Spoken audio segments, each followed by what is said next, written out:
ఉంది? మెయిన్గా తీసుకుంటే కనుక సోషల్ మీడియా ద్వారా ఏదైనా పోస్ట్ పెడితే దాన్ని కనిపెట్టడం, ఎక్కడి నుంచి వచ్చిందని కనిపెట్టడానికి ఇంటర్నెట్ ప్రోటోకాల్ ఐపీ అడ్రస్ అని ఉంటుంది. ఆ ఇంటర్నెట్ కనెక్షన్ ఎవరు తీసుకున్నారనేది ఈజీగా కనిపెట్టవచ్చు. అది మన దేశంలో ఉందా విదేశాల్లో ఉందా అనేది కూడా కనిపెట్టవచ్చు. అయితే విదేశాల్లో ఉంటే కేసులు అక్కడ లా ఆఫ్ ద ల్యాండ్ అంటారు, ఆ దేశంలో ఆ దేశం చట్టాలే వర్తిస్తాయి. అక్కడ కనుక నేరం చేసిన వాళ్ళు ఉంటే వాళ్ళని ఇండియాకి తీసుకురావడం కొంతమేర కష్టం అవుతుంది. అదే ఇండియాలో ఎక్కడైనా సరే ఇటువంటి నేరం జరిగితే ఇమీడియట్గా దానికి తగ్గట్టుగా మనం చట్టాలు రూపొందించుకోగలిగితే వాళ్ళపై యాక్షన్ తీసుకునే అవకాశం ఖచ్చితంగా ఉంది. ప్రభుత్వం కనుక తలుచుకుంటే ఈ సోషల్ మీడియాలో జరిగే దుష్ప్రచారాలను ఈజీగా నివారించవచ్చు. దానికి సంబంధించి ఈరోజు ఒక కీలకమైన ముందడుగు పడిందని చెప్పుకోవచ్చు.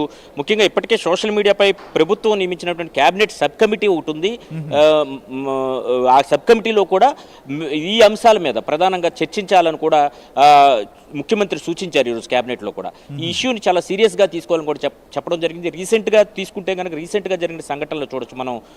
జోసెఫ్ రావన్ ఎవరైతే ఉన్నారో ఆయన సోషల్ మీడియాలో వ్యాఖ్యలు చేయడం, అదేవిధంగా ఒక మీటింగ్లో చేసిన వ్యాఖ్యలు చాలా దారుణంగా డిప్యూటీ సీఎంను అదేవిధంగా డిప్యూటీ స్పీకర్ను ఉద్దేశించి చేసిన వ్యాఖ్యలు, తర్వాత ఆయన అరెస్టు, తర్వాత సోషల్ మీడియాలో మాట్లాడిన మాటలకు కొంతమంది మద్దతు పలకడం, కొన్ని పార్టీలు వెనక నుంచి ఫండింగ్ చేయడం, ఇటువంటివి జరుగుతుంటే కనుక వ్యవస్థ మొత్తం కూడా ఇటువంటి అసత్య ప్రచారాలకు తప్పుడు ప్రచారాలకు లోనయ్యే ప్రమాదం ఉంది. కాబట్టి దీనిపైన కఠినంగా వ్యవహరించాలి. సోషల్ మీడియాలో జరిగే అసత్యాలు, అభూత కల్పనలు, తప్పుడు ప్రచారాలకు అదే సమయంలో స్వేచ్ఛాయుతంగా సోషల్ మీడియా ద్వారా ప్రజలకు సమాచారాన్ని అందించడానికి కూడా అడ్డుకోకూడదు అనే ఉద్దేశంతో ఈరోజు క్యాబినెట్లో చాలా కీలకమైనటువంటి అంశంగా దీన్ని చర్చించారు. సుదీర్ఘంగా క్యాబినెట్లో దాదాపు గంటన్నర పాటు ఇదే అంశాన్ని ప్రధానంగా చర్చించారు. ముఖ్యమంత్రి కొన్ని సూచనలు చేశారు. విదేశాల్లో సోషల్ మీడియాను ఏ విధంగా నియంత్రిస్తున్నారు, మన దేశంలో ఇతర రాష్ట్రాల్లో ఎలాంటి చట్టాలు ఉన్నాయి, వాటన్నిటిని కూడా అధ్యయనం చేయాలని కూడా ముఖ్యమంత్రి ప్రత్యేకంగా పోలీసు ఉన్నతాధికారులు కూడా సూచించడం జరిగింది.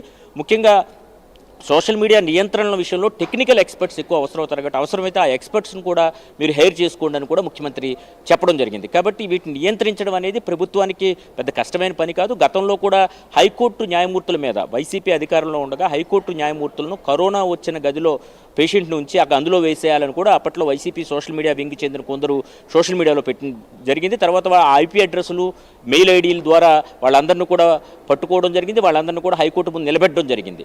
కాబట్టి ఈ అన్ని అంశాలు కూడా మనం పరిశీలిస్తే సోషల్ మీడియాలో కనుక ఇలా అసత్య ప్రచారాలు చేసే వాళ్ళని ఖచ్చితంగా శిక్షించే అవకాశం ఉంది. అందులో ప్రాబ్లమే లేదు. కాకపోతే ఒకరిద్దరిని శిక్షిస్తే మిగతా వాళ్ళందరూ కూడా ఈ ఇష్యూస్లో ప్రభుత్వం సీరియస్గా ఉందనేది కూడా అర్థమవుతుందనే ఉద్దేశం అయితే ఈరోజు క్యాబినెట్లో వ్యక్తమైనట్టుగా మనకు కనిపిస్తోంది.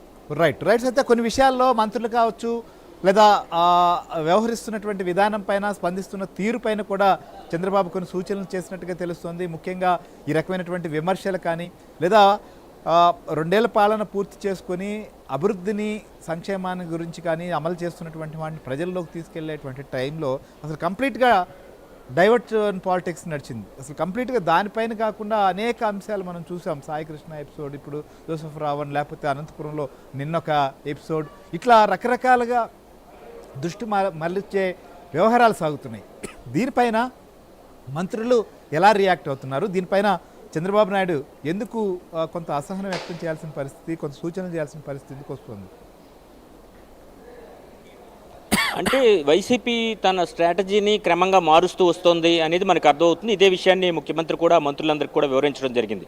ముఖ్యంగా తీసుకుంటే కనుక ఇప్పటి వరకు ఎక్కడైనా ఎవరైనా చనిపోతే లేదా కార్యకర్త ఇంటికి వెళ్ళే నెపంతో మంది మర్బాలు వేసుకుని వెళ్ళి విస్తృత ప్రచారం వచ్చేలాగా చూడడం, సొంత టీవీ ఛానల్లో చూపించుకోవడం, దారిలో మార్గ మధ్యలో సొంత కార్యకర్తల మీదే కారులను తొక్కించుకుంటూ వెళ్ళిపోవడం లాంటి సంఘటనలు మనం చూసాం. దీని ద్వారా ఒక నెగిటివ్ ప్రచారం అని, పాజిటివ్ ప్రచారం అని, ఏదో ఒక ప్రచారం అయితే జనంలోకి వెళ్ళాలని ఆ పార్టీ కోరుకుంటుంది. అయితే ఇటువంటి విషయాలను కూడా ఇప్పుడు దానివల్ల అంత ప్రయోజనం లేదని భావించింది ఏంటో ఈ మధ్యకాలంలో అధికార పార్టీకి సంబంధించిన ఎమ్మెల్యేలు, నేతలను రెచ్చగొట్టే ప్రయత్నం చేస్తోంది ప్రధాన ప్రతిపక్షం. అనంతపురంలో జరిగిన ఒక సంఘటనని దీనికి ప్రధానంగా ముఖ్యమంత్రి క్యాబినెట్లో ఉదహరించారు. ఎంఎస్ రాజు అదేవిధంగా తోపుదుర్తి మధ్య జరిగిన సంఘటన చూసాము. తోపుదుర్తి ఇంట్లో బీరు బాటిళ్ళు అదేవిధంగా రాళ్లు కూడా పోలీసులు హ్యాండ్ ఓవర్ చేసుకున్న దృశ్యాలు కూడా మనం చూసాం. కాబట్టి అధికార టీడీపీ ఎమ్మెల్యేలను, టీడీపీకి సంబంధించినటువంటి మంత్రులను కూడా రెచ్చగొట్టే ఉద్దేశంతో వాళ్ళు ఉన్నట్టుగా కనిపిస్తోంది.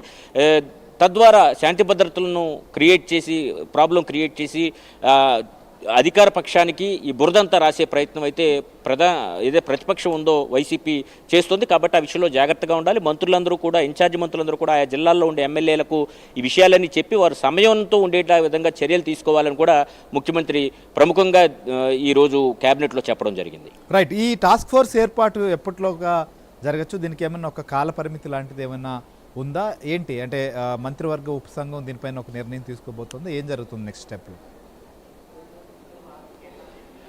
ముఖ్యమంత్రి మాట్లాడుతూ ఈరోజు చెప్పింది ముఖ్యంగా ఈ సోషల్ మీడియా విషయంలో ఈ రోజు నుంచే, ఈ క్షణం నుంచి మీరు పని ప్రారంభించడానికి కూడా చెప్పడం జరిగింది. అంటే పోలీసు ఉన్నతాధికారులకు స్పష్టమైన ఆదేశాలు వెళ్ళిపోయాయి. కాబట్టి వాళ్ళు ఈ టాస్క్ ఫోర్స్ ఏర్పాటు పని ఇప్పటికే ప్రారంభించుంటారు. ఈరోజు అర్ధరాత్రి లేదా రేపు సాయంత్రంలోగా ఈ టాస్క్ ఫోర్స్ను కూడా ఏర్పాటు చేసి ఉత్తర్వులు ఇవ్వడంతో పాటు సోషల్ మీడియాను ఎవరైతే తప్పుడు ప్రచారం చేస్తున్నారో అటువంటి సోషల్ మీడియాను నియంత్రించేందుకు తీసుకోవాల్సిన చర్యలపైన పనులు ప్రారంభిస్తారని అర్థమవుతుంది. సోషల్ మీడియాలో నిజాలను దాచిపెట్టి అసత్యాలను ప్రచారం చేసే వాళ్ళపై అవసరమైతే కేసులు పెట్టే అంశంపైన కూడా, దానికి కూడా లీగల్గా ప్రాబ్లం రాకుండా, సోషల్ మీడియా కేసే కదా వెంటనే బెయిల్ ఇచ్చేస్తారు అనే విధంగా కాకుండా కఠినంగా వాళ్లకు శిక్షలు పడే విధంగా ఏం చేయాలి, ఎటువంటి కార్యాచరణ తీసుకోవాలి అనే దాని మీద కూడా ఈ టాస్క్ ఫోర్స్ చర్చించి నిర్ణయం తీసుకోబోతుంది. దీనికి సంబంధించి ఇప్పటి నుంచి, ఈ క్షణం నుంచే పని అయితే ప్రారంభించాలని కూడా ముఖ్యమంత్రి చెప్పిన నేపథ్యంలో పని అయితే టాస్క్ ఫోర్స్ ఏర్పాటుకు సంబంధించి ఇప్పటికే కసరత్తు అయితే ప్రారంభమైంది. ఈ రాత్రికి లేదా రేపు ఈవినింగ్లోగా ఈ టాస్క్ ఫోర్స్ ఎవరెవరు ఉంటారు ఏంటి అనేది కూడా ఒక లిస్ట్ కూడా వచ్చే అవకాశం ఉంది. Right. Thank you Satya. So ఇవాళ క్యాబినెట్లో అయితే మాత్రం ఒక కీలక నిర్ణయం తీసుకున్నారు. ఆంధ్రప్రదేశ్లో టాస్క్ ఫోర్స్ ఏర్పాటు చేయబోతున్నారు. ముఖ్యంగా సోషల్ సైకోల భరతం పట్టాలనేదే ప్రధానమైనటువంటి లక్ష్యం. ఇటు ఆంధ్రప్రదేశ్లో ఇటు శాంతి భద్రతలకు విఘాతం కలిగేలాగా లేదా అభివృద్ధి సంక్షేమానికి సంబంధించినటువంటి విషయం పట్ల ప్రభావం చూపే విధంగా, ముఖ్యంగా ఇటు మతాల మధ్య, కులాల మధ్య చిచ్చు తీసుకొచ్చేటువంటి ప్రయత్నాలకు బ్రేక్ వేయాలనేదే